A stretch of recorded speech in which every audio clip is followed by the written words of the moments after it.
The SNP's Westminster leader Ian Blackford was savagely shut down by Boris Johnson in a fierce House of Commons clash. Ian Blackford slammed Boris Johnson's decision to visit a coronavirus vaccine manufacturer in Scotland and questioned his leadership. However, the UK's Prime Minister warned the SNP that they are powerless to stop him visiting all parts of the UK including Scotland. Mr. Blackford said, "What an absolute shambles that he has gone to a plant with a COVID outbreak.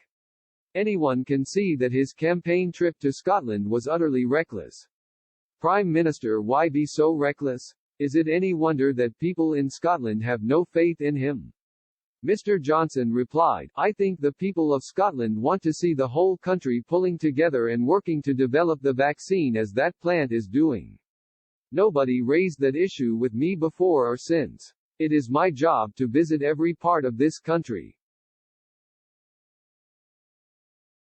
Nothing and no one is going to stop me. As I say, the offer remains open to the SNP. We are there to help if they decide that was necessary." During his trip to Scotland, the Prime Minister visited the Lighthouse Laboratory at the Queen Elizabeth University Hospital campus in Glasgow. He also visited the Castlemilk area of Glasgow and toured the Valneva vaccine factory in Livingston. While in Scotland, Mr. Johnson criticised the SNP's repeated calls for another Scottish independence referendum. He said, "I think endless talk about a referendum without any clear description of what the constitutional situation would be after that referendum is completely irrelevant now to the concerns of most people." The Prime Minister added, "We don't actually know what the referendum would set out to achieve.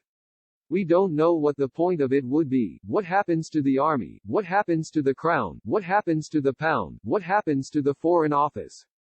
Nobody will tell us what it's all meant to be about." Mr. Johnson also outlined that the 2014 referendum was a once-in-a-generation vote.